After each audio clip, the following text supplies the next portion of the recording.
Assalamualaikum warahmatullahi wabarakatuh. Selamat pagi rekan-rekan sekalian. Selamat pagi juga Mbak Rajiem. Semoga semuanya dalam keadaan sehat walafiat, rohani dan jasmani. Amin. Nah, oke. Hari ini saya Nadifa Makarim akan membahas tentang jurnalisme warga pada media baru. Nah, ini kita lihat sekarang highlights-nya apa saja yang akan saya bahas. Pertama, awal citizen journalism, bagaimana kemunculannya, kemudian masuk ke citizen journalism itu sendiri, seperti apa definisinya, lanjut membahas media baru pada citizen journalism, kemudian contoh-contohnya, lalu peluang dan tantangan, kaidah city journalism, dan kesimpulan. Nah, jadi pada slide ini teman-teman bisa lihat ya, timeline kemunculan citizen journalism. Nah, perlu diketahui, cikal bakal kelahiran citizen journalism ini dipelopori oleh civic journalism yang muncul pada tahun 80-an. Nah, civic journalism ini di dalam bahasa Indonesia disebut juga sebagai jurnalisme publik. Nah, civic journalism pertama kali diprakarsai oleh Ledger Inquirer yang merupakan sebuah perusahaan koran Amerika Serikat pada tahun 88. Setelah itu, hingga tahun 90-an muncul sebuah kritik oleh kritikus media Jay Rosen yang mengatakan seolah terdapat jarak pada kerja jurnalistik oleh media Amerika Serikat dengan apa yang diinginkan oleh warganya. Nah, dampaknya muncul upaya dalam menyatukan realitas sosial dan realitas yang ada di media melalui kampanye yang dilakukan lebih dari 300 kali waktu itu di Amerika Serikat. Nah, kampanye-kampanye tersebut tentu dilakukan sebagai kritik keras untuk media yang menghilangkan esensinya sebagai ruang atau wadah publik yang dapat digunakan untuk membahas masalah publik. Hingga pada akhirnya, civic journalism mencoba kembali untuk mencari esensi pada pembuatan berita, menilai kembali sisi objektivitas dan mendorong jurnalis profesional untuk berpartisipasi dengan masyarakat.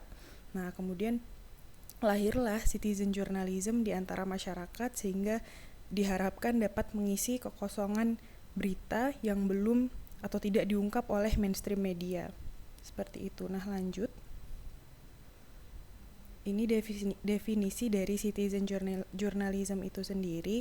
Jadi jurnalisme warga merupakan sebuah praktik yang dilakukan oleh warga biasa atau jurnalis non profesional dalam membuat konten berita yang berasal dari publik. Nah, perkembangan citizen journalism di Indonesia itu hampir bersamaan dengan berkembangnya media online yang pada saat itu media blog ya, seperti yang teman-teman lihat di slide sebelumnya, yakni sekitar tahun 2000-an. Nah, citizen journalism ini bisa menjadi kesempatan terbuka bagi masyarakat dalam meningkatkan kesejahteraan masyarakat dan sebagai sarana untuk mengungkapkan gagasan ide-ide dari masyarakat itu sendiri. Tentunya melalui citizen journalism, warga biasa diharapkan bisa mengangkat isu-isu yang tidak terekspos oleh mainstream media. Kita lanjut ke slide selanjutnya. Media baru, instrumen citizen journalism. Nah, media baru kini menjadi wadah sekaligus sarana untuk menyebar maupun mendapatkan berita citizen journalism dan seperti yang sudah disebutkan bahwa citizen journalism ini bisa menjadi kesempatan terbuka dalam mengungkap isu-isu yang sedang terjadi di dalam masyarakat. Nah, citizen journalism membuka banyak opsi untuk masyarakat dalam memilih dan mengolah informasi dengan perspektif yang berbeda-beda. Artinya, kita sebagai masyarakat diberikan kendali yang penuh dalam menyebar dan mengolah informasi yang ingin kita sebar atau kita dapatkan. Ditambah dengan fasilitas yang kini sudah sangat mendukung untuk siapa saja menjadi pelaku citizen journalism. Oke, selanjutnya kita akan membahas apa saja tipe-tipe citizen journalism. Pada slide ini teman-teman bisa lihat bahwa ada 6 tipe citizen journalism berdasarkan klasifikasi dari Lasika. Yang pertama, audience participation. Citizen journalism yang seperti ini biasanya dilakukan sebagai dari bentuk partisipasi dari audiens. Seperti contohnya citizen journalism melalui blog atau sosial media. Kemudian yang kedua ada situs web berita atau informasi independen, kemudian situs berita partisipatoris murni, lalu situs media kolaboratif seperti yang di Indonesia itu contohnya kumparan.com, kemudian thin media, lalu yang terakhir situs penyiaran pribadi seperti podcast atau YouTube. Nah, kemudian lanjut ke slide selanjutnya. Inilah contoh-contoh dari citizen journalism pada media baru ya teman-teman. Ada Makassar Info, kemudian Jogja 24 Jam, Warung Jurnalis, Info Cegatan Jogja, Jakarta Info, dan Konde.co. Nah, semuanya ini memiliki kesamaan yaitu mendapatkan berita dari publik dan untuk publik seperti itu. Kemudian apa saja peluang dan tantangan dari citizen journalism? Jadi yang akan kita bahas sekarang peluang citizen journalism, di mana yang pertama yaitu peluang dalam memberikan suara terhadap yang tidak bersuara. Nah, di sini maksudnya melalui citizen journalism, masyarakat bisa menyuarakan pendapat kaum-kaum marginal yang jarang disentuh oleh mainstream media. Seperti contohnya kaum disabilitas, kemudian masyarakat terdampak yang dibungkam, dan pihak-pihak yang tidak memiliki sarana untuk menyuarakan pendapatnya. Kemudian yang kedua, yaitu memperkokoh keberanian wanita dalam mengungkap isu-isu sosial. Nah, jika dipandang dari kacamata gender, citizen journalism pada masa lampau itu merupakan pekerjaan yang kurang populer bagi wanita. Nah, namun karena emansipasi yang semakin maju, kemudian equality yang semakin gencar, dan media yang semakin maju, wanita kini juga bisa menjadi pelaku citizen journalism. Nah, sehingga peluang pada pelaku citizen journalism wanita memiliki potensi dalam mengangkat isu-isu sosial, demokrasi, kepemimpinan, dan keberanian dalam berbagi potret lingkungan sekitar. Artinya, dengan jurnalisme warga, kaum perempuan bisa mendapatkan kekuatan yang kemudian bisa digunakan untuk mengangkat isu-isu kaum minoritas ke ranah yang lebih luas. Tentunya ini akan menjadi hal yang sangat bermanfaat dan membantu kaum marginal untuk mendapatkan hak untuk didengarkan yang setara dengan kaum mayoritas. Kemudian yang ketiga, ada terbukanya akses terhadap informasi yang disediakan oleh citizen journalism. Kalau ini jelas ya teman-teman, karena sifat dari citizen journalism itu sendiri kan sangat modern. Nah, kemudian citizen journalism ini juga telah memberikan kemudahan bagi siapapun dalam mencari informasi apapun dan kapanpun. Kemudian yang keempat, ada penggunaan media digital menawarkan industri berita dalam efektivitas biaya. Jadi tentunya jurnalisme warga menawarkan fleksibilitas yang sangat tinggi sehingga quote on quote anyone can be their own employees. Artinya citizen journalism tidak membutuhkan banyak peralatan seperti mainstream media yang sifatnya sangat terstruktur, sehingga produksi berita melalui jurnalisme warga ini bisa menekan budget yang dikeluarkan. Apalagi dengan fasilitas media yang ada sekarang, itu rasanya sudah sangat mudah ya untuk dilakukan oleh siapa saja. Kemudian setelah membicarakan peluangnya, sekarang kita lihat tantangannya apa saja yang ada di citizen journalism. Yang pertama, kelemahan yang pasti terdapat pada citizen journalism ini sangat signifikan, yaitu kurangnya kredibilitas pada berita. Jadi kemudahan dan kecepatan dalam mengelola berita itu membuat kredibilitas citizen journalism seringkali diabaikan, padahal kredibilitas itu merupakan faktor yang paling penting dalam pembuatan berita. Sehingga hal ini masih sering menjadi tantangan untuk pelaku citizen journalism, bagaimana untuk membuat berita yang akurat, yang faktual seperti itu. Nah, kemudian yang kedua,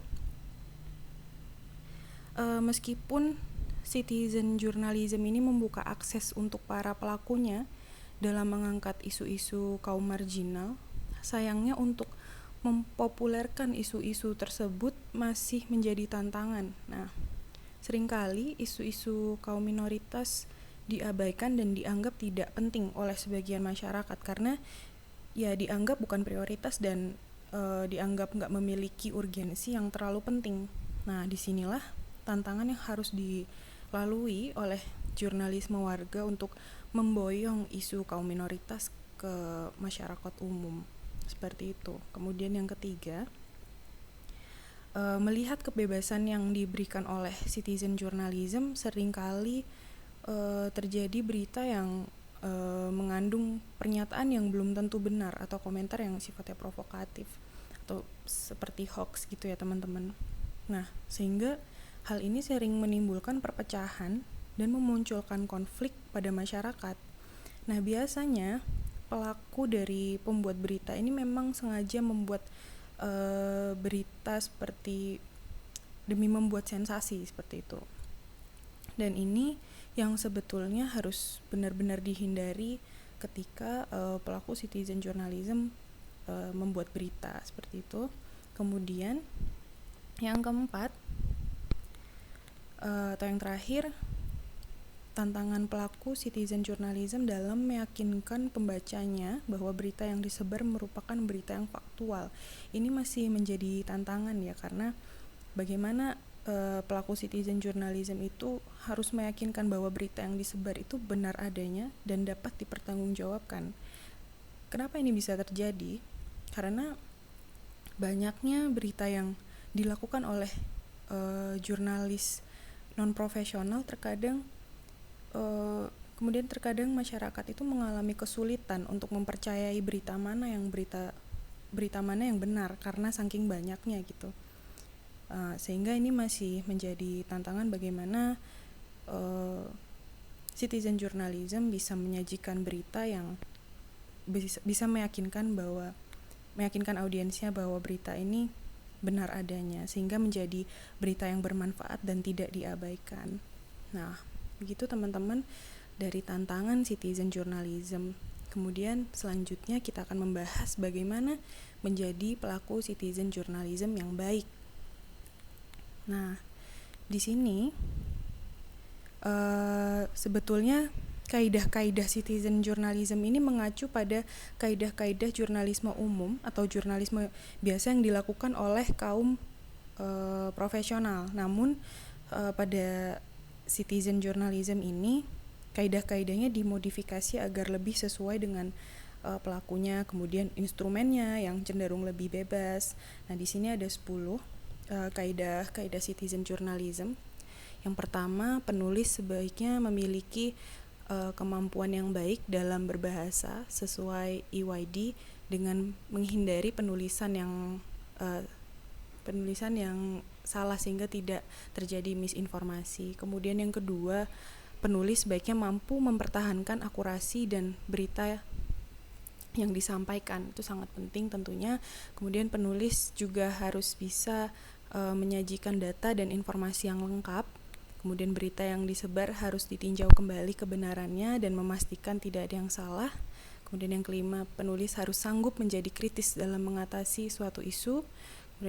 Kemudian yang keenam, penulis harus memiliki pemahaman atas dasar-dasar jurnalisme umum. Ketujuh, menguasai nilai berita dengan baik dan benar. Kemudian yang kedelapan, penulis disarankan agar mengikuti standar jurnalisme online yang sudah ditetapkan sebagaimana mestinya. Yang kesembilan, memiliki unsur berita yang menarik. Dan yang terakhir, penulis harus bisa mempertanggungjawabkan apa yang telah ditulis. Nah, kita sudah sampai ke kesimpulan. Jadi, kemajuan teknologi yang sangat pesat tentunya menjadikan banyak media menjadi wadah aspirasi siapapun, apapun, dan kapanpun. Nah, bukan hanya jurnalis profesional saja yang bisa turut serta menyuarakan pendapatnya melalui media, warga biasa pun turut bisa menuangkan aspirasinya dan kreasinya.